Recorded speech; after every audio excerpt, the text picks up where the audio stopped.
Hello students, welcome back to the channel Dinesh sir live study. आप मेरे साथ सीख रहे हैं binomial distribution 8th chapter maths 2 12th का जो नया सिलेबस 2020 में आया हुआ है वो एक्सरसाइज 8.1 आज हम स्टार्ट करेंगे। लास्ट लेक्चर में इस चैप्टर का पूरा बेसिक कंसेप्ट मैंने आपको दिया हुआ है। अगर आपने वो बेसिक अभी तक नहीं देखा है तो जरूर जाके देखिए। अगर वो आप देख लेते हैं तो ये जो एक्सरसाइज है आपको बहुत आसान लगेगा। तो चलो शुरू करते हैं।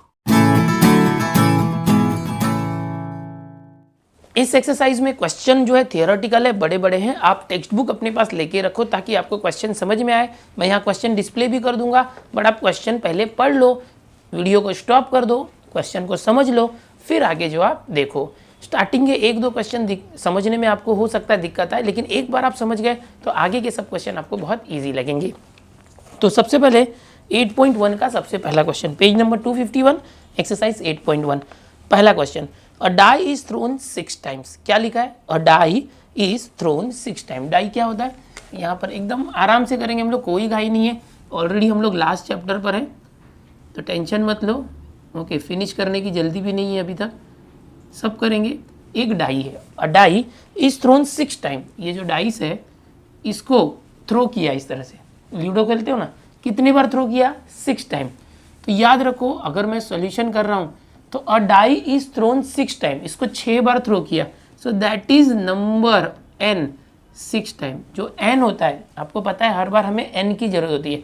सो n इज इक्वल टू 6। थोड़ा सा आपको, चलो इसी के अंदर फॉर्मूला बता दूंगा, बेसिक तो मैंने आपको बताया, वापस से मैं बेसिक बता के टाइम वेस्ट नहीं करना चाहता। तो n इज इक्वल टू 6। ये डाई है जो है इसके अंदर, इसको 6 बार थ्रो किया तो n is 6। If getting an odd number is a success, random variable क्या है? Getting an odd number, getting an odd number, ये रैंडम वेरिएबल है, ये सक्सेस है। हमें ऑड नंबर चाहिए तो वो क्या है? सक्सेस। तो हमें यहाँ पर फाइंड द प्रोबेबिलिटी करने बोला है। First 5 success, okay 5 successes, 5 successes. फिर सेकंड है, थर्ड है, सेकंड क्या है? एटलीस्ट 5 सक्सेस, थर्ड है एट मोस्ट 5 सक्सेस। तो इसमें 3 क्वेश्चन है, फर्स्ट के अंदर 3 क्वेश्चन, सब क्वेश्चन से पहला सब क्वेश्चन हम सॉल्व करेंगे जब 5 सक्सेस आता है। अब यहाँ पर सक्सेस क्या है? देखो, गेटिंग एन ऑड नंबर। तो आप समझने के लिए यहाँ पर कर सकते हो, जैसे कि सैम्पल स्पेस अगर लेना है तो क्या आएगा, ये लिखने की जरूरत नहीं है, डायरेक्ट कर सकते हैं। 3 4 5 6। ओके, अभी कोई भी डाई अगर थ्रो करते हो, एक डाई थ्रो करोगे तो क्या क्या आएगा? 1 2 3 4 5 6, इसमें से कुछ आएगा। सक्सेस क्या है? Getting an odd number. Odd number क्या है? देखो 1 3 5, ये ऑड नंबर है। अगर 1 3 5 आता है तो हमारा सक्सेस है, अगर 2 4 या 6 आया तो ऑड नंबर नहीं है, तो वो फेलर है। तो यहाँ पर हम क्या करेंगे? प्रोबेबिलिटी निकालेंगे। पी कैसे निकालेंगे? Probability of success. पी याद रखो, पी क्या होता है? Probability of success. कितने हैं? Getting an odd number, odd number कितने हैं? 1 2 3 है। टोटल कितने हैं? देखो 1 2 3 4 5 6। एनएस कितना है? 6। कैंसिल करोगे तो कितना आ गया? 1/2। पी आ गया 1/2। तो यहाँ पर लिख सकते हो P इज इक्वल टू 1/2। और हमेशा आपको पता है ना, N P और Q निकालना पड़ता है। N हमें पहली लाइन में ही मिल गया था, P मिल गया। Q कैसे निकालोगे? हमेशा याद रखो 1 - P करना, हमेशा हर क्वेश्चन में Q निकालना। पहले P आ गया तो Q निकालना है, और 1 - P करना हर क्वेश्चन में। Q, क्योंकि P + Q 1 होता है, याद रखो। P में Q को प्लस करेंगे तो 1 आता है। दोनों प्रोबेबिलिटी है। P क्या है? प्रोबेबिलिटी ऑफ सक्सेस है। सक्सेस मतलब क्या? Getting an odd number. Odd number आना ये हमारा सक्सेस है, तो ऑड नंबर आने की प्रोबेबिलिटी जो है वो P होगी।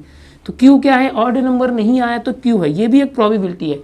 ऑड नंबर नहीं आने की प्रोबेबिलिटी है। सो 1 - P, P कितना था? हाफ। सो 1 - हाफ, हाफ, क्रॉस मल्टीप्लाई करके देख लो। सो Q कितना आ गया? हाफ। तो हमेशा इस पूरे चैप्टर में 8 में बाइनोमियल डिस्ट्रीब्यूशन में एक्सरसाइज 8.1 यही है। 12 क्वेश्चन है वो हम करने वाले हैं। आपको हमेशा हर क्वेश्चन में n निकालना होगा, हर क्वेश्चन में p निकालना होगा, और p के बाद q निकालना होगा। n जो है पहली लाइन में ही आपको मिल जाएगा। कोई भी जो एक्सपेरिमेंट है वो कितनी बार किया गया है, जैसे कि इस क्वेश्चन में जो डाई है इसको 6 बार फेंका गया है, 6 टाइम्स थ्रोन, तो यहाँ पर n 6 हो गया। अब यहाँ पर जो रैंडम वेरिएबल दिया था या सक्सेस दिया था उसको पकड़ो, क्या दिया है, एंड उसको ध्यान में लेके प्रोबेबिलिटी P निकालो, सक्सेस का प्रोबेबिलिटी।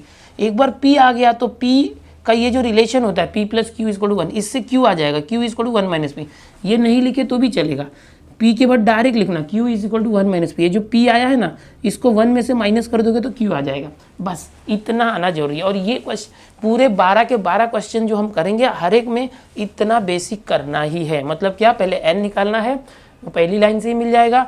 फिर P निकालो, जो हमें रैंडम एक्सपेरिमेंट दिया है उसमें सक्सेस क्या दिया उसके अकॉर्डिंग, और P आ गया तो Q कैसे निकालोगे, 1 माइनस पी। ये मैं बार बार क्यों बता रहा हूँ, क्योंकि ये बार बार करना है।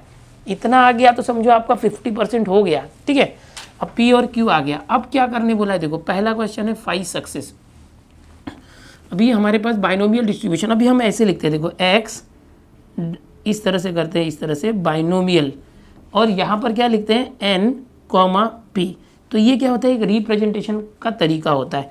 Representation binomial distribution, random variable belongs to, या ऐसे बोल सकते हैं, is equivalent to b binomial n क्या है हमारा 6, और p क्या है देखो हाफ। तो ये लिखने का तरीका होता है, ये लिख सकते हो। ठीक है, नाउ फॉर्मूला याद आ रहा है, 7th चैप्टर में भी बताया था और बेसिक में भी बताया था 8th चैप्टर के, कि एक जो फॉर्मूला है बार बार यूज होगा। क्या फॉर्मूला था, probability of x is equal to x is equal to n C x, फिर यहाँ पर p रेज टू x, फिर q raise to n minus x. इसको याद कर लो। कैसे याद करना है, ये जो probability capital X is equal to small x आएगा, is equal to n C small x, फिर यहाँ p और q हमेशा आएगा। ये जो एन सी एक्स है, यहाँ जो x है वही यहाँ पर आएगा, और ये जो p है इसके पावर में यही x आएगा, और जो q है उसके पावर में ये n और x को माइनस करोगे तो आ जाएगा। समझ में आया। अब ये फॉर्मूला है, इसके अंदर देखो पहले क्वेश्चन में 3 सब क्वेश्चन है, तीनों सब क्वेश्चन इसी फॉर्मूले से होगा। Depending on this value x, इस x की वैल्यू सिर्फ चेंज होगी। अब ये जो n p q है इसकी वैल्यू फिक्स रहेगी हर एक के सब क्वेश्चन में। n हमेशा 6 रहेगा, p हमेशा हाफ रहेगा और q हमेशा हाफ रहेगा इस क्वेश्चन के लिए, और सब क्वेश्चन में कुछ भी पूछा जाए। ठीक है, तो ये पार्ट मेरा फिक्स रहने वाला है, ये पार्ट चेंज होगा। ओके, अब पहला है 5 सक्सेस।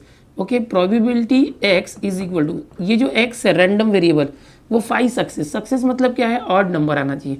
तो अगर समझो 5 आ रहा है, सक्सेस क्या है 5 है, यानी जो x की वैल्यू दी है x इज इक्वल टू 5, तो क्या आ जाएगा, n देखो ये फिक्स है 6, c x की वैल्यू क्या है 5, p यहाँ से देख लो हाफ, अगेन x क्या है ये 5 है x, q भी हाफ है, और n माइनस एक्स मतलब 6 माइनस 5, यहाँ से लेने का देखो n माइनस एक्स 6 माइनस 5। समझ गए, ये देखो ये p और q की वैल्यू दोनों की हाफ है और n की वैल्यू 6 है, ये सेम यूज करेंगे। x यहाँ 5 कैसे आया, यहाँ 5 सक्सेस दिया है, मतलब x इज इक्वल टू 5 है। अभी सॉल्व करना है इसको। 6c5 क्या आएगा, देखो आपको मैंने सिखाया था 6c5 is equal to 6c, ये 6 में से 5 गया तो 1, ये दोनों सेम होता है, बेसिक में बताया था ना कॉम्बिनेशन, और यहाँ 1 हुआ तो आंसर 6 आएगा। तो 6c5 क्या आ गया 6 आ गया, इनटू, आपको नहीं समझ में आता पूरा सॉल्व करना चाहते हो तो जो तरीका बताया था उससे करो। 6 को 5 टाइम कम करो, 6 5 4 3 2 1 2 3 4 5 अपॉन, ये जो 5 है इसको 1 तक लेके जाओ, 5 4 3 2 1, 5 4 3 2 से 5 4 3 2 कैंसिल, 6 अपॉन 1 यानी 6 है। तो इतना लंबा चौड़ा करने की जरूरत ही नहीं है ना, डायरेक्ट अपने को पता है 6c5 6c, 6 में से 5 गया 1, ये दोनों की वैल्यू सेम होगी, और यहाँ जब 1 होता है तो यही आंसर आता है। अब देखो हाफ रेज टू 5, ये क्या होगा 1 रेज टू 5 2 रेज टू 5, और ये क्या है 1 अपॉन 6 1 अपॉन 2, 6 माइनस 5 कितना 1, इसका पावर 1 होगा तो वही आ जाएगा। तो ये 6 इंटू 1 6, और ये भी 1 है 6। ओके, अपॉन ये 2 रेज टू 5 और ये 1, चलो ये ऐसे कर सकते हैं 2 रेज टू 5 इंटू 2, ये पावर 1 था, 2 3 ज़ा 6, सो 3 अपॉन, देखो 2 रेज टू 5 क्या होता है 2 इंटू 2 इंटू 2 इंटू 2 इंटू 2, 2 2 ज़ा 4 2 ज़ा 8 2 ज़ा 16 2 ज़ा 32, सो 3 अपॉन 32 आ गया। Probability of x is equal to 5। इसको रफ करते यहाँ पर, फाइनल आंसर क्या है देखो, probability of x is equal to 5 is equal to 3 upon 32। इसको इतना रख दोगे तो भी चलेगा, डेसिमल किया तो भी चलेगा। तो देखो कितना आसान है, ये तो फिक्स है, सिर्फ ये बदलेगा। ओके, h पर कंडीशन, यहाँ फर्स्ट क्वेश्चन था सब 5 सक्सेस आना चाहिए था, तो x की वैल्यू 5 ले लिया। ये फॉर्मूला याद रखो, ये जो फॉर्मूला है ये हर क्वेश्चन में आपको यूज़ करना है, बस यही फॉर्मूला है। वैल्यू यहाँ पर जो एन पी क्यू है ये फिक्स है, एन पी क्यू हर एक क्वेश्चन के लिए फिक्स रहेगा। ठीक है, तो चलो इसको कॉपी करो। अगला इसके अंदर सेकेंड और थर्ड सब क्वेश्चन देखते हैं। अब इसके अंदर जो सेकेंड और थर्ड सब क्वेश्चन है, क्वेश्चन वही है, सेकेंड क्या है, जहाँ पर सिर्फ 5 सक्सेस था वहाँ पर बोला गया है एटलीस्ट 5 सक्सेस। और थर्ड में क्या है, एट मोस्ट 5 सक्सेस। ये एटलीस्ट और एटमोस्ट बहुत इंपॉर्टेंट वर्ड है, इसकी वजह से पूरा वैल्यू चेंज हो जाता है। अगर एटलीस्ट नहीं होता, सिर्फ 5 सक्सेस होता, तो अभी हमने जो किया था वैसे ही करना था, बट यहाँ एटलीस्ट आ गया सेकंड में, थर्ड में एटमोस्ट आ गया, तो इसका मतलब क्या, पहले वो समझो, उससे पूरा सॉल्यूशन चेंज हो जाएगा। एटलीस्ट का मतलब क्या है, कम से कम 5, कम से कम 5, उससे कम नहीं होना चाहिए, उससे ज़्यादा हुआ तो चलेगा। समझो मैं बोलूँ कि मुझे 5 रुपीज़ दो, एटलीस्ट 5 रुपीज़ दो। अगर मैंने बोला मुझे 5 रुपीज़ दो, तो आप मुझे 5 रुपीज़ ही दोगे, लेकिन मैंने बोला एटलीस्ट 5 रुपीज़ देना, इसका मतलब आप मुझे 5 रुपीज़ से कम नहीं दे सकते, उससे ज़्यादा दे सकते हो। 5 रुपीज़ दे सकते हो, या 6 या 7 या 8 रुपीज़, 9 रुपीज़, इस तरह से। अगर आपके पास सिर्फ 10 रुपीज़ ही है, तो आप मुझे या तो 5 रुपीज़ दोगे, या 6, 7, 8, 9, 10, उसके ऊपर तो नहीं दे सकते बिकॉज आपके पास है नहीं। तो अगर मैंने बोला कि एटलीस्ट 5 रुपीज़, यानी या तो 5 रुपीज़ या उससे ज़्यादा चलेगा, उससे कम नहीं चलेगा। लेकिन जब मैंने बोला कि एटमोस्ट 5 रुपीज़ दे दो, मुझे एटमोस्ट 5 रुपीज़ दे दो, एटमोस्ट मतलब ज़्यादा से ज़्यादा 5 रुपये ही देना, उससे ज़्यादा मत देना। अब क्या करोगे, आप मुझे या तो 5 रुपीज़ दोगे, या तो उससे कम दोगे तो भी चलेगा। 4 रुपीज़ दिया तो भी चलेगा, 3 रुपीज़ भी चलेगा, 2 रुपीज़ भी चलेगा, 1 रुपीज़ भी चलेगा, नहीं दिया तो भी चलेगा, 0 भी रहा तो भी चलेगा। एटमोस्ट 5 रुपीज़ अगर मैंने बोला, इसका मतलब क्या, ज़्यादा से ज़्यादा 5 रुपये, उससे ज़्यादा नहीं, उससे कम कितना भी रहेगा चलेगा। 5, 4, 3, 2, 1, 0 विल वर्क। और अगर मैंने बोला एटलीस्ट 5 रुपीज़, मतलब 5 रुपीज़ से कम नहीं होना चाहिए, उससे ज़्यादा होना चाहिए। 5 चलेगा, 6, 7, 8, 9, 10, 11, 12, बट आपके पास जितना होगा। एक एग्जाम्पल दिया, पैसा नहीं मांग रहा हूँ, ठीक है। चलो, एटलीस्ट 5 सक्सेस मतलब क्या है कि कम से कम 5 सक्सेस आना चाहिए। अब यहाँ पर टोटल नंबर क्या है, देखो 1, 2, 3, 4, 5, 6 सक्सेस है। टोटल कितने सक्सेस हैं, 1, 2, अगर 5 बार इसको 6 बार डाइस को थ्रो कर रहे हो, 6 टाइम डाइस को थ्रो कर रहे हो, तो हो सकता है कि पूरे 6 के 6 बार जो सक्सेस आ जाए। सक्सेस क्या है, ऑड नंबर, यानी आपने एक बार फेंका तो 1 आया, दूसरी बार में 3 आया, फिर तीसरी बार में 1 आया, फिर 5 आया, फिर 1 आया, फिर 3 आया। इस तरह से सिर्फ ऑड ही आ रहा है, 6 के 6 टाइम ऑड आ रहा है, या 5 टाइम ऑड आ गया, इस तरह से। तो एटलीस्ट 5 सक्सेस मतलब क्या होगा, देखो probability of x and x is what, at least 5 मतलब 5 को इक्वल या 5 से ज़्यादा। ये बहुत इंपॉर्टेंट है, ध्यान से देखो इसका मतलब क्या है। देखो फिर से, एटलीस्ट 5 मतलब या तो 5 सक्सेस आना चाहिए या उससे ज़्यादा आना चाहिए, उससे कम नहीं आना चाहिए। अब हमारे केस में टोटल 6 इवेंट है, एन कितना है, 6 है, तो x की वैल्यू 6 से ज़्यादा नहीं हो सकती। इसका मतलब क्या होगा, probability of x is equal to 5 होगा, या probability of x is equal to 6 होगा, है ना। n की वैल्यू 6 है, तो x की वैल्यू या तो 5 होगी या 6 से ज़्यादा नहीं होगा, क्योंकि 6 टाइम ही थ्रो करे, 7 नहीं आ सकता। अब ऐसे में जो तो केसेस होते हैं ना, उनको प्लस करना पड़ता है। इसको क्या करने का, या एटलीस्ट बोला है, यानी x की वैल्यू या तो 5 आएगी या तो 6 आएगी, और दोनों केस को प्लस करना है। समझ में आ गया होगा। अब सॉल्व कैसे करेंगे, देखो इसको आगे सॉल्व करेंगे, यही फॉर्मूला यूज़ करना जो आपने लिया था।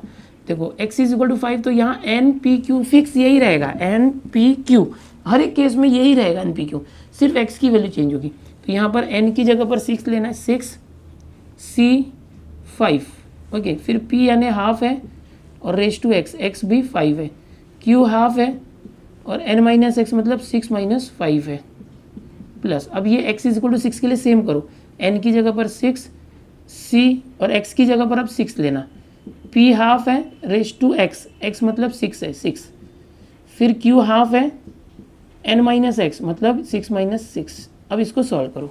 ये देखो, ये तो हमने अब भी सॉल्व किया था, फर्स्ट सब क्वेश्चन हमारा यही था, क्योंकि उसमें 5 सक्सेस था, ओके। तो 6c5 किसको इक्वल था, याद है ना, 6 में से 5 गया 1, 6c5 was equal to 6c1 that is 6। अभी मैंने सॉल्व करके दिखाया था वो। ये क्या हो गया, 1 raise to 5 1, 2 raise to 5 into ये 1/2, 6 माइनस 5 1 होता है, तो इसका पावर 1, तो वही रहेगा। ये दोनों सेम होता तो आंसर 1 आता, मैंने कल ही बताया था बेसिक में, ओके। दोनों सेम आएगा तो आंसर 1 होगा, यहाँ 0 होगा तो भी आंसर 1 आएगा। ये 1 रेस टू 6 वही आ जाएगा, 2 रेस टू 6, यहाँ पर हाफ रेस टू क्या आ जाएगा, 6 माइनस 6 0, यहाँ पर हाफ रेस टू 1 था। अब देखो यहाँ पर देखोगे तो ये 6 है, इंटू ये 1 इंटू 1 1, 2 रेस टू 5 और ये 2 रेस टू 1 2 रेस टू 6 हो गया, प्लस ये 1/2 रेस टू 6 है, और इंटू ये क्या है देखो हाफ रेस टू 0, किसी का पावर 0 होगा तो 1 होता है। अब ये प्लस है ना, प्लस के इस तरफ और उस तरफ देखो कुछ कॉमन है, 1/2�6 कॉमन है, दिख रहा है ना, 1/2�6 दोनों में कॉमन है, कॉमन ले लिया। यहाँ क्या बचा 6 और प्लस ये पूरा कॉमन है तो 1 बच गया। तो कितना आ गया देखो 6 + 1 7, 7 × 1 7, 2⁶ क्या आएगा देखो 2⁶ मतलब 2 × 2 × 2 × 2 × 2 × 2 × 2, 2 2 4 2 8, 2 2 4 2 8, 8 8 64, तो 7/64 आया है। किसकी value I, probability of x which is greater than और इक्वल टू 5, जो हमें आंसर चाहिए था probability of x greater than और इक्वल टू 5 = 7/64 आ चुका है। कितना आसान है देखो, बस यहाँ पर केसेस आ गए, 2 केस आए।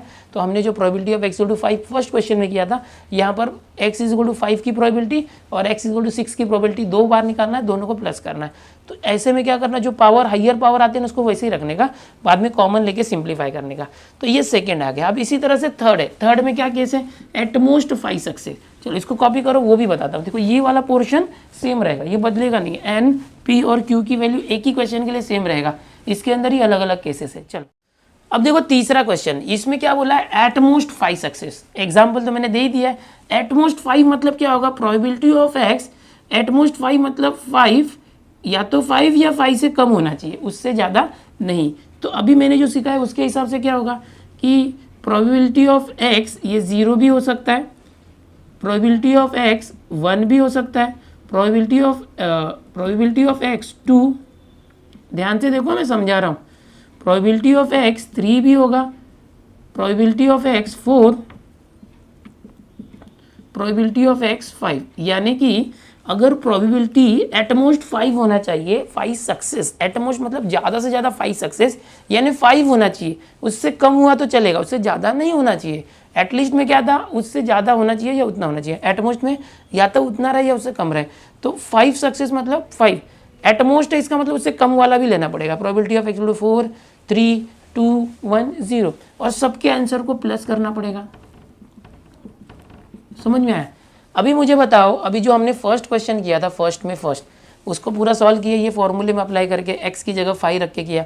तो यहाँ पर कितने 1 2 3 4 5 6, तो इसी फॉर्मूले को 6 बार वैल्यू रखनी पड़ेगी। एक बार x की जगह 0 रखोगे, एक बार x की जगह 1 रखोगे, 2 3 4 5। समझ में आ रहा है? तो सॉल्यूशन बहुत लंबा चला जाएगा। अभी जो हमने सेकंड क्वेश्चन किया एटलीस्ट 5 सक्सेस, तो उसमें 5 और 6 था, यहाँ 5 आया था और यहाँ 6, तो 2 ही था। तो हमने क्या किया, दोनों का आंसर निकाल के प्लस कर दिया। पर यहाँ 6 लोग हैं तो उतनी बार करेंगे तो काफ़ी लंबा सोल्यूशन हो जाएगा। तो हमें क्या करना पड़ेगा, तो हमें कुछ ऐसे दिमाग लगाना पड़ेगा कि ऐसे क्वेश्चन को घुमा के भी कर सकते हैं। देखो कोई भी प्रोबेबिलिटी अगर मैं 0 1 2 3 4 5 और अगर समझो इसमें ये भी ले लूँ प्रोबेबिलिटी 6, तो ये कितने थ्रो थे, 6 थ्रो थे। 6 थ्रो में मैंने सबकी प्रोबेबिलिटी ले ली। समझो ये मैं नहीं कंसिडर कर रहा हूँ, जितने भी थ्रो है x0 1 यानी रैंडम वेरिएबल जो इसमें आएगा, ओके, तो उसमें जो रैंडम वेरिएबल से x0 हो सकता है 1 2 3 4 5 6, सबको ले लूँ तो सबकी वैल्यू क्या आ जाएगी, 1 आ जाएगी, सबको प्लस किया, क्योंकि ये प्रोबेबिलिटी मास फंक्शन है ना, हर एक की प्रोबेबिलिटी। सपोज यहाँ पर रैंडम वेरिएबल की बात करेंगे तो रैंडम वेरिएबल क्या होता है, 6 थ्रो है तो 0 सक्सेस आएगा, 1 success 2 success 3 success 4 success 5 6 success आएगा। ओके, तो हर एक के लिए जो प्रोबेबिलिटी निकालोगे, हर एक की प्रोबेबिलिटी, तो सबको प्लस करने पे 1 आता है। याद आ रहा है PMF प्रोबेबिलिटी डिस्ट्रीब्यूशन, मैंने कहा था दोनों चैप्टर रिलेटेड है, आपको याद रखना है। तो यहाँ पर क्या होगा कि सबकी जो प्रोबेबिलिटी को प्लस करोगे तो 1 आ जाएगा। लेकिन मुझे सिर्फ इतना ही निकालना है, यहाँ तक, यहाँ से यहाँ तक, ये नहीं चाहिए। तो अगर मैं इसको प्रोबेबिलिटी x = 6 को यहाँ से उठा के इस तरफ लाता हूँ तो माइनस प्रोबेबिलिटी x = 6 हो जाएगा। समझ में आ रहा है? समझ में आ रहा है मैं क्या बता रहा हूँ? अगर मुझे प्रोबेबिलिटी x = 0 से लेके इतने की वैल्यू चाहिए तो जो x = 6 है उसको उस तरफ लेके देगा। दूसरा तरीका बताता हूँ समझा के क्या करना चाहता हूँ मैं। इसी चीज़ को हम शॉर्ट में कैसे करेंगे, शॉर्ट में कैसे करेंगे, ध्यान से देखना। Probability of x should be less than और इक्वल टू 5। x की वैल्यू अगर 5 या 5 से लेस हो तो हम इसको ऐसे कर सकते हैं 1 माइनस प्रोबेबिलिटी x। देखो जब भी प्रोबेबिलिटी में 1 माइनस करते हैं, ध्यान देना, जब भी प्रोबेबिलिटी में 1 माइनस करते हैं तो यहाँ पर x और 5 है। ओके, एकदम ध्यान से देखना, मैं बहुत इंपॉर्टेंट बता रहा हूँ, ये फॉर्मूला है। Probability x is less than equal to 5 है, इक्वल टू है, 1 माइनस करके हम फॉर्मूला बना रहे हैं, तो ये इक्वल टू हट जाएगा और लेस देन है तो ग्रेटर देन हो जाएगा। समझे? यानी अगर ऐसा है तो ऐसा हो जाएगा, समझ रहे हो, इक्वल हट जाएगा। अगर ऐसा है तो ऐसा हो जाएगा, इक्वल हट जाएगा। अगर ऐसा है तो घूम जाएगा और इक्वल आ जाएगा, इक्वल नहीं था तो इक्वल आ जाएगा। अगर ऐसा है तो घूम जाएगा और इक्वल आ जाएगा। ये कब होगा, जब 1 माइनस करोगे। तो इसको अगर मैं प्रोबेबिलिटी को 1 माइनस करता हूँ तो ये जो ऐसा है वैसे ही रहेगा, सिर्फ इसका जो सिंबल चेंज हो जाएगा। देखो इक्वल था तो हटा दिया, लेस देन दे, इन दोनों की वैल्यू सेम रहेगी। जो अभी मैं कंसेप्ट बता रहा था, रिपीट करके देखो, मैंने अभी बता दिया। ये एटमोस्ट जब भी आएगा या ऐसे केसेस में हम ऐसे करते हैं ताकि शॉर्ट में आ जाएगा, आंसर वही आएगा 1 minus probability x is greater than 5। अब देखो x की वैल्यू 0 1 2 3 4 5 तक है, 6 तक है।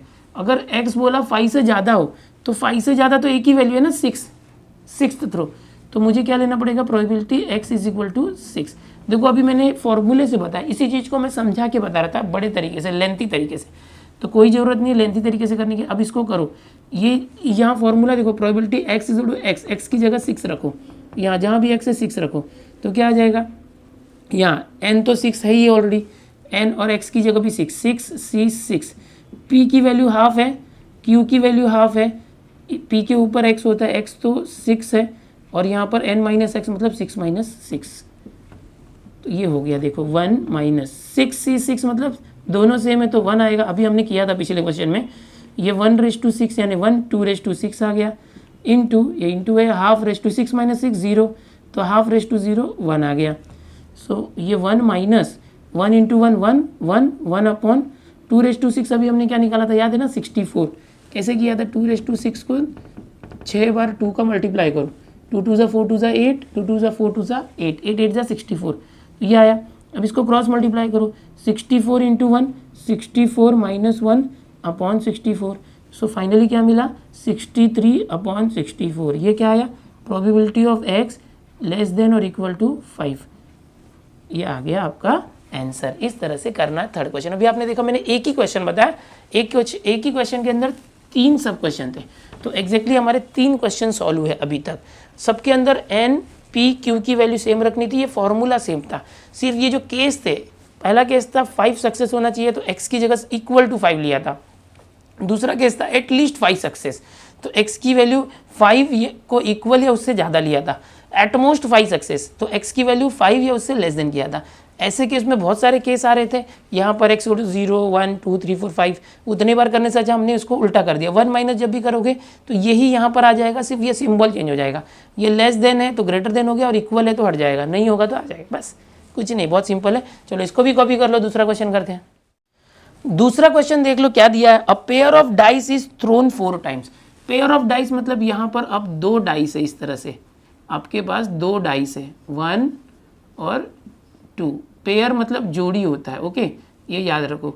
2 डाइस है, दोनों को थ्रो कर रहे हो। क्वेश्चन नंबर 2 है हमारा, अ पेयर ऑफ डाइस, एक जोड़ी डाइस कितनी बार फेंका गया है, थ्रोन 4 टाइम्स। तो सीधा आपको n मिल गया, n इज 4। सबसे पहला आपका काम होगा n निकालना, फिर क्या होगा बताओ, p, और p के हेल्प से क्या करोगे, q, ओके। अब p निकालना है, probability of success. If getting a doublet is consider as success. Getting a doublet, random variable क्या है, getting a doublet, getting a doublet. अब देखो आपको पता ही है, इसको जब थ्रो करते तो याद है ना, 1, 1, 1, 2, 1, 3, इस तरह से 6 लाइन आती है, लास्ट में 6, आता है। टोटल NS 36 होता है, 10th में किया था आपने, याद आ रहा है। बट गेटिंग अ डबलेट मतलब क्या आएगा, गेटिंग अ डबलेट मतलब दोनों सेम आएगा, 1, 1, 2, 2, 3, 3, 4, 4, 5, 6, गेटिंग अ डबलेट ये आएगा। समझ में आ रहा है, यानी कि गेटिंग अ डबलेट हमारा सक्सेस है, और इस सक्सेस की प्रोबेबिलिटी क्या आएगी, प्रोबेबिलिटी ऑफ सक्सेस क्या आएगा। तो देखो 1 2 3 4 5 6, रैंडम वेरिएबल कितने हैं, टोटल 6, लेकिन NS कितना है हमारा, 2 इस तरह से फेंकते हैं या थ्रो करते हैं डाई, तो टोटल हमें जो मिलते हैं वैल्यूज़ वो NS 36। तो इस तरह से 6 1 6, 6 6 36, 1/6। So probability of success P क्या आ गया, 1/6। याद रखो इसको। Q कैसे निकालोगे, 1 माइनस P, 1 माइनस 1/6। P की वैल्यू 1/6 आई, तो क्या आ जाएगा, देखो 6 इंटू 1 6 माइनस 1 5/6। सो हमें देखो Q का वैल्यू कितना आ गया, 5/6। यही दोनों काफ़ी इंपॉर्टेंट थे, P का value, Q value and N value. ये 3 सबसे पहले आपको ढूंढना होता है हर क्वेश्चन के अंदर, N P Q। इसके बाद क्या बोला गया, अब देखते हैं, find the probability of 2 success, यानी कि अगर आप इसको कितने टाइम थ्रो कर रहे हो, 4 टाइम, इन दोनों को 4 टाइम थ्रो कर रहे हो, और 2 सक्सेस मतलब कि ऐसे 2 चांस आए जिसमें आपको इसमें से कोई 2 आए, या तो दोनों सेम आना, दोनों 1-1 आ जाए, या दोनों 2-2 आ जाए, दोनों 3-3 आ जाए, दोनों के ऊपर सेम आना चाहिए, ऐसे 2 बार सक्सेस आना चाहिए। x की वैल्यू 2 है, क्या दिया है वो, x की वैल्यू 2 दिया है। तो अब यहाँ पर क्या करेंगे, देखो सबसे पहले तो आप लिखोगे रैंडम वेरिएबल बाइनोमियल, ये डिस्ट्रीब्यूशन का सिंबल होता है n, p, यानी क्या, रैंडम वेरिएबल बाइनोमियल, n क्या होता है 4, और प्रोबेबिलिटी क्या है इसकी 1/6। ये लिखने का एक तरीका होता है, इसको लिख देना चाहिए। अब देखो ये मैंने समझाया है, ठीक है। अब हमारा जो फॉर्मूला है वो क्या है, वी हैव, याद करो, probability of x is equal to x is equal to NCx, okay, p⁻x, याद कर लो इसको, और लिखते लिखते ना याद भी हो जाएगा। ये n-x यहाँ आता है, ये x यहाँ आता है, दिमाग में फिट कर लो, रट्टा मारने की जरूरत नहीं, सिर्फ याद रखो NCx होगा, ये जो होगा यहाँ आएगा, इन दोनों को माइनस करके q के पावर में, और यहाँ हमेशा PQ रहेगा। अब हमें क्या बोला है, ओनली 2 सक्सेस आना चाहिए, 2 सक्सेस, और हमेशा प्रोबेबिलिटी निकालना है। ये याद रखो कि हम यही फॉर्मूला क्यों यूज कर रहे हैं, क्योंकि इस पूरे चैप्टर में प्रोबेबिलिटी निकालना है। अब आप बोलोगे सर वो तो 7 चैप्टर था प्रोबेबिलिटी डिस्ट्रीब्यूशन, तो यहाँ पर ये जो 8वां चैप्टर है वो 7वें चैप्टर, दोनों एक जैसा ही है, एक दूसरे पे डिपेंड है। बाइनोमियल डिस्ट्रीब्यूशन प्रोबेबिलिटी के ऊपर ही डिपेंड है, हर एक क्वेश्चन में आपको प्रोबेबिलिटी ही निकालने बोलेगा। तो यहाँ पर प्रोबेबिलिटी निकालने बोला है व्हेन 2 सक्सेस इज देयर, तो x की, स्मॉल x की वैल्यू 2 ले लो। अब यहाँ पर n देखो फिक्स है 4, c small x 2, probability p क्या है 1/6, स्मॉल x 2, ये q क्या है देखो यहाँ पर q 5/6, ये n/x, n मतलब 4-2, इन दोनों को माइनस करने का, ज़्यादा सोचने की जरूरत नहीं, सब यही होता है। 4c2 कैसे सॉल्व करोगे, तो देखो 4 को 2 बार कम करना सीखा है ना, 4 3 तो 2 बार हो गया, और नीचे जो 2 है उसको 1 तक लेके जाना, 11th में सीखा है आपने, नहीं भी सीखा होगा तो मैंने बेसिक में सिखाया कैसे करना है। यहाँ 1/6 का स्क्वायर, 1 का स्क्वायर 1, 6 का स्क्वायर 36, ओके, इनटू, अगर 6 स्क्वायर रखते तो भी चलेगा, कोई प्रॉब्लम नहीं। यहाँ 4-2 क्या होगा, 5/6 का 4-2 यानी स्क्वायर। अब देखो ये 2 2 ज़ा 4, ये आ गया, 3 से इसको कट करोगे तो 3 1 ज़ा 3 3 12 हो गया, 2 से कट करो 2 6, यानी यहाँ पर 1, ये 1 आ गया, ये पूरा कैंसिल हो गया, यहाँ 6 आ गया, और ये 5 स्क्वायर 25, और ये क्या 6 स्क्वायर 36 हो गया, ओके। तो 25 × 1 25, और 6 का करोगे 6 6 ज़ा 36, 3 आया, 6 3 ज़ा 18, और 3 21, 6 1 7 2 9, नहीं 3 से तो ये कट हो रहा है, ये नहीं होगा, ये 5 से कटोगे नहीं होगा, चलो इतना छोड़ दो। So probability x is equal to 2 की वैल्यू हमें मिल गई। और फाइनली लास्ट में एक लाइन लिखना जो क्वेश्चन में पूछा है। क्या पूछा है क्वेश्चन में, देखो पूछा गया है find the probability of 2 success, probability of 2 success, probability of, एक मिनट, 2 सक्सेसेस इस क्या है 25/216, खत्म। ये लिखना जरूरी है, ओके। इसके पहले वाले में भी लिख देना, ये मैंने समझाने के लिए दिया था, ये नहीं करने की जरूरत है, समझना था। यहाँ से ये कॉपी करना, फिर यहाँ से ये कॉपी करना, चलो सेकंड हो गया यहाँ पर। अब देखो आपको सब कुछ आसान लगने वाला है। आपने मेन स्टार्टिंग के फर्स्ट क्वेश्चन में 3 क्वेश्चन देखे और एक दूसरा क्वेश्चन देखा, टोटल 4 क्वेश्चन आप कर चुके हो अब तक। और अब आपको पता चल गया कि वही काम बार बार करना है, NP-Q निकालना है, फिर बाइनोमियल का फॉर्मूला यूज़ करना है, ओके। तो कैसे करना है देखो, फिर से थर्ड क्वेश्चन अभी करते। थर्ड क्वेश्चन क्या है पहले पढ़ लेते, ओके। पहले पढ़ लेना चाहिए, हर एक क्वेश्चन को पढ़ लो। There are 5% defective items in a large bulk of items, यानी कि कुछ चीज़ें हैं, आइटम्स है मतलब कुछ सामान है, ओके। और 5% डिफेक्टिव आइटम्स है, उसमें से 5% जो आइटम्स है या सामान है वो डिफेक्टिव है। What is the probability that a sample of 10 items, यानी कि मान लो कोई 10 आइटम का एक पैकेज है, यानी समझो कि बैट हो सकता है, 10 बैट है, उसमें से 5% जो है डिफेक्टिव आइटम्स है, ठीक है। Will include not more than 1 defective item. अब यहाँ पर कैसे करेंगे देखो, what is the probability that a sample of 10 items, तो ये है ना नंबर है हमारा 10, सैंपल n = 10, यानी कितने आइटम्स है 10, तो ये नंबर है, उसमें से हमें देखना है कि कितनी बार डिफेक्टिव या कितना डिफेक्टिव है। अब हमें p निकालना होगा, देयर आर 5% डिफेक्टिव आइटम्स, तो प्रोबेबिलिटी, अच्छा अब ये 5% डिफेक्टिव आइटम्स है, क्वेश्चन क्या लास्ट में देखो कि what is the probability that और sample of item will include not more than one defective item, यानी कि डिफेक्टिव आइटम इंक्लूड होने की प्रोबेबिलिटी निकालनी है, डिफेक्टिव आइटम। सो अब हमें रैंडम वेरिएबल लेना होगा, रैंडम वेरिएबल की डिफेक्टिव आइटम, यानी कि जितने भी हैं n इज इक्वल टू 10 है तो उसमें से डिफेक्टिव आइटम कितने हैं, या तो number of defective item is random variable. So probability of success क्या होगा कि कितने डिफेक्टिव आइटम आ सकते हैं। तो डिफेक्टिव आइटम होने की चांस क्या है 5%, पहले ही दिया देखो कि 5% डिफेक्टिव आइटम्स, 5% मतलब 5/100, 5 1 ज़ा 5, 5 20 ज़ा, तो ये 1/20 आया। तो ये स्मॉल p जो था 1/20 आ गया हमें प्रोबेबिलिटी ऑफ डिफेक्टिव आइटम। तो क्यों निकालोगे ना, 1 माइनस p होता है, 1 माइनस 1/20 होगा, सो 20 माइनस 1/20 होगा। So q is equal to 20 minus 1 is 19/20। आपको देखो अब तीन चीज़ें मिल गई, n मिल गया है 10, p मिल गया और q मिल गया। ये तो बेसिक हर बार चाहिए। अब क्या करना है देखो, अब आप बोलोगे सर यहाँ पे परसेंट था, प्रोबेबिलिटी कैसे निकाला, अरे सीधा जो परसेंट दिया ना उससे ही 5% को 5/100 कर देने का, कोई टेंशन नहीं। अब हर बार की तरह रैंडम वेरिएबल, इसको बाइनोमियल के फॉर्म में लिखो n, p, इस तरह से लिखना। तो क्या होता है बाइनोमियल, n कितना है हमारा 10, p कितना है 1/20, सिर्फ इतना लिख देना चाहिए। ओके, अब आगे चलो देखते हैं क्या करने बोला है। देखो लास्ट लाइन देखो, what is the probability that a sample of 10 items will include not more than 1 defective item, यानी एक से ज़्यादा डिफेक्टिव आइटम नहीं होना चाहिए। तो पहले तो आप फॉर्मूला लिखो, we have probability of x is equal to x। ये फॉर्मूला तो आपको याद हो चुका होगा, नहीं भी याद हुआ तो कर लो यार, कब करोगे, लिखते लिखते हो जाएगा। चलो ट्रिक से याद करने का, क्या ट्रिक है कि NCX यहाँ हमेशा PQ लिखना है, P के ऊपर क्या आएगा, ये जो नीचे वाला वो आएगा, Q के ऊपर क्या आएगा, इन दोनों को माइनस करना है। ये ट्रिक है, ऐसे याद रखो। अब यहाँ पर क्या बोला है कि जो 10 आइटम्स है, समझो 10 बैड था, आइटम को मैं बैड बोलता हूँ, आप लोग कन्फ्यूज हो जाओगे नहीं तो, 10 आइटम्स है, 10 बैड्स है, तो not more than 1 piece should be defective, एक से ज़्यादा डिफेक्टिव नहीं होना चाहिए। तो कैसे लिखोगे, प्रोबेबिलिटी ऑफ x एक से ज़्यादा नहीं होना चाहिए, मतलब या तो एक रहे या तो उससे कम रहे। नॉट मोर देन 1 मतलब एक से ज़्यादा नहीं होना चाहिए, एक से कम होगा तो चलेगा, या एक रहा तो भी चलेगा। इसका मतलब क्या, probability of x is less then 1 मतलब या तो प्रोबेबिलिटी x की वैल्यू 0 रहे, या तो प्रोबेबिलिटी x की वैल्यू 1 रहे, या तो 1 रहे या नहीं भी होगा डिफेक्टिव तो भी चलेगा, एक रहा डिफेक्टिव तो भी चलेगा, उससे कम रहा 0 तो भी चलेगा, बट उससे ज़्यादा डिफेक्टिव नहीं होना चाहिए, बस यही समझना था। अब यहाँ पर क्या करो, यही फॉर्मूला दोनों के लिए यूज़ करो।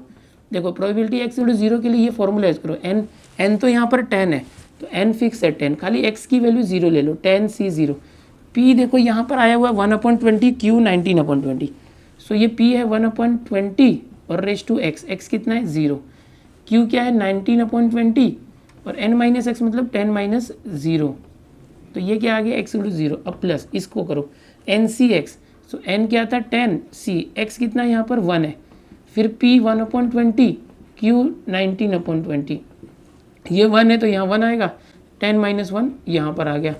सॉल्व करते 10c0, ये 0 है मतलब ये 1 आ गया, इसका पावर 0 मतलब 1 आ गया, ये 19/20 रेस टू क्या आ गया, ये 10 आ गया, इसको ऐसे ही रखो।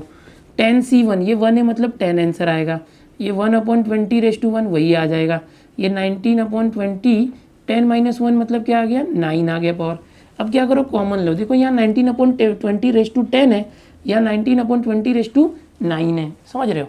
तो यहाँ पर कम से कम क्या है 19/20 रेस टू 9 है, तो 19/20 रेस टू जो 9 है उसको कॉमन ले लो, तो ये पूरा 19/20 रेस टू 10 था, उसमें से 9 टाइम्स जो है कॉमन आया, तो एक 19/20 रह जाएगा, ये 1 × 1 तो 1 है, हट जाएगा। ये 10 बार था, उसमें से 9 बार जो है वो आ गया 9 टाइम्स, एक टाइम जो है रह गया यहाँ पर प्लस। अब यहाँ पर ये पूरा जो 19/20 रेस टू 9 था वो कॉमन लिया है, तो यहाँ से 0 0 कट हुआ तो 1/2 यहाँ पर रह गया। तो ये क्या होगा देखो 19 2 ज़ा 38, अगर इसको हम देखते तो ये ऐसे ही रह गया रेस टू 9, यहाँ 19 2 ज़ा 38 प्लस 21 ज़ा 20, या LCM मेथड से करोगे तो भी चलेगा, या चलो क्रॉस मल्टीप्लाई करो कोई बात नहीं, 22 ज़ा 40, तो ये क्या है देखो 19/20 रेस टू 9, और ये आ गया 38 और 20 30 48 58/40। अब इसको अगर कैंसिल करते हो तो कितना आ जाएगा, 4 से कर सकते हैं नहीं 2 से, 2 20 आया, 2 2 ज़ा 4, 2 9 ज़ा 18, सो क्या आ रहा है देखो फाइनली यहाँ पर 19/20⁻9 आ रहा है और ये 29/20 आ रहा है।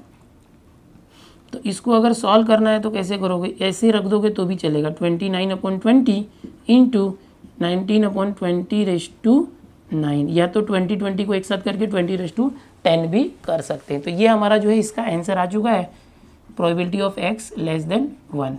ओके, अभी जो आंसर आ चुका है, ठीक है, इसको मैंने जैसे बोला मॉडिफाई करने के लिए, और अगर ऐसे रखोगे तो भी चलेगा, थोड़ा सिंप्लीफाई कर सकते हो। क्या करोगे देखो, यहाँ पर ये 29 है, ऐसे ही रख दो 29, ये 20 है ना, तो ये 19⁻9 हो गया, 19⁻9।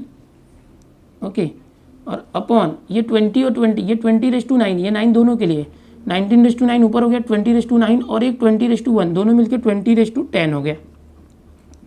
तो इस तरह से ये अलग हो गया, ये अलग हो गया, इसको ये और सिंप्लीफाई करोगे तो भी चलेगा, ऐसे रखे तो भी चलेगा। तो यहाँ पर क्वेश्चन नंबर 3 भी सॉल्व हो गया। देखो अभी आपने देखा कि सारे क्वेश्चन एक जैसे ही है, खाली जो केसेस पे ध्यान देना है। ये जो केस है ना, ये फॉर्मूला तो वही है, इस केस जो दिया है कि एट नॉट मोर देन 1 बोल दिया, एटलीस्ट बोल दिया, एट मोस्ट बोल दिया, ये छोटी छोटी चीज़ें याद रखनी है।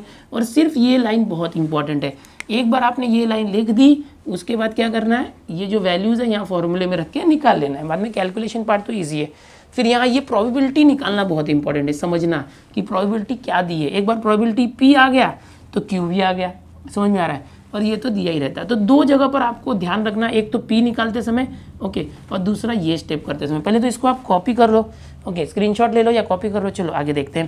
अभी यहाँ पर ये जो चैप्टर है, ये चैप्टर जो है, इस चैप्टर के अंदर एक ही एक्सरसाइज है 8.1, 12 क्वेश्चन है, हर क्वेश्चन अपने आप में अलग अलग है। तो समझ रहे हो ना कि 12 ही क्वेश्चन है, मतलब ऐसा नहीं कि एक दिन में हो जाएगा। मैंने पहले क्वेश्चन में 3 सब क्वेश्चन कराए, फिर दूसरा कराया, तीसरा कराया, और आपको एकदम इजी करके देने की कोशिश की। उम्मीद करूंगा आपको समझ में आया होगा। बेसिक आपने देखा होगा तो यहाँ कुछ भी तकलीफ नहीं होगी। आगे के क्वेश्चन आप खुद से भी ट्राई करना चाहो तो कर सकते हो, क्वेश्चन नंबर 4, 5, 6, नहीं तो मैं नेक्स्ट लेक्चर में आपको जरूर समझाने वाला हूँ, ठीक है। कुछ ही दिनों में 3 से 4 लेक्चर में कोशिश करूंगा इसको ख़त्म करने के लिए। कोई घाई नहीं करूंगा कि ज़्यादा फटाफट भगाना है, क्योंकि एक एक लेक्चर आप देख रहे हो, ये मेजर क्वेश्चन 1 में 3 क्वेश्चन, दूसरा तीसरा करने में कितना टाइम लग गया, ठीक है। तो मुझे ये बोलना था यार, आपके जूनियर्स को बताओ, 10th और 11th वाले बच्चों को, कि उनको चैनल से जुड़ने बोलो। दिनेश सर लाइव स्टडी, इस पर आप देख रहे हो डेली में 10th, 11th, 12 तीनों स्टैंडर्ड के वीडियो अपलोड कर रहा हूँ। तो उनको बताओ और उनको जुड़ने बोलो, ज़्यादा से ज़्यादा बच्चों को फ़ायदा लेने दो, ठीक है।